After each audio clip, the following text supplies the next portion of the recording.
ലോക്സഭാ തിരഞ്ഞെടുപ്പിന്റെ വോട്ടെടുപ്പ് അവസാനിച്ചു. 40-45 ദിവസക്കാലം നീണ്ടുനിന്ന വോട്ടെടുപ്പിൽ പോളിംഗ് ശതമാനം 70 കഴിഞ്ഞിരുന്നു. തൃശൂർ മണ്ഡലത്തിലെ വിവിധയിടങ്ങളിൽ പുതുതായി വോട്ട് ചേർത്തവരെ വോട്ട് ചെയ്യാൻ അനുവദിക്കാത്തത് വലിയ സംഘർഷങ്ങൾക്കിടയാക്കിയിരുന്നു.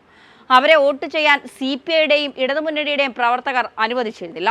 ജില്ലാ കളക്ടർ കൃത്യമായ നിലപാടെടുത്തു. വോട്ടർ പട്ടികയിൽ പേരുണ്ടെങ്കിൽ അവരൊക്കെ വോട്ട് ചെയ്തിരിക്കും. നിങ്ങൾക്ക് എന്തെങ്കിലും ആക്ഷേപമുണ്ടായിരുന്നുവെങ്കിൽ നിരവധി ദിവസങ്ങളുണ്ടായിരുന്നു, സാവകാശം ലഭിച്ചതാണ്. വോട്ട് ചെയ്യാൻ അനുവദിക്കില്ല എന്ന് പറയുന്നത് ന്യായീകരിക്കാൻ കഴിയില്ല.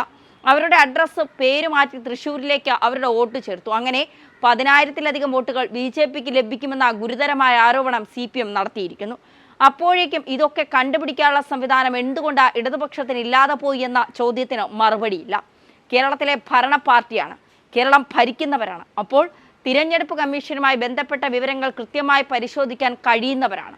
അത്രയും സമയം ഉറക്കം നടിച്ചിട്ട് ഒടുവിൽ വന്ന ഇതിനെ എതിർക്കുന്നത് ന്യായീകരിക്കാൻ ആകില്ലെന്ന നിലപാട് തന്നെയാണ് കൃത്യമായി തിരഞ്ഞെടുപ്പ് കമ്മീഷൻ സ്വീകരിച്ചത്. തിരഞ്ഞെടുപ്പിന്റെ അവസാന നാളുകളിൽ സംഭവിച്ച തൃശൂർ പൂരത്തിന്റെ അലങ്കോലമടക്കം തൃശൂരിൽ ഇടതുപക്ഷത്തിനെതിരായ വലിയൊരു ജനവികാരമുണ്ട്. ആ ജനവികാരം മുൻപ് തന്നെ സുനിൽകുമാറിന്റെ ശരീരഭാഷയിലൂടെ മനസ്സിലായിരുന്നു. കാരണം തൃശൂരിൽ മത്സരം കോൺഗ്രസും BJPയും തമ്മിലാണ്. അത് അവസാന നിമിഷങ്ങളിൽ തെളിഞ്ഞ കാര്യമാണ്. അതിൽ സുരേഷ് ഗോപി വളരെയധികം മുന്നിലെത്തി എന്നുള്ളത് ഇത്തരത്തിലുള്ള ആക്ഷേപത്തിനും ആരോപണത്തിനും പിന്നിൽ.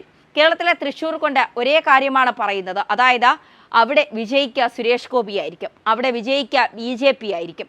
കേരളത്തിൽ താമര വിരിയുമെന്ന് BJP ഉറച്ചു പറയുന്ന ഒരു മണ്ഡലം തൃശ്ശൂരാണ്.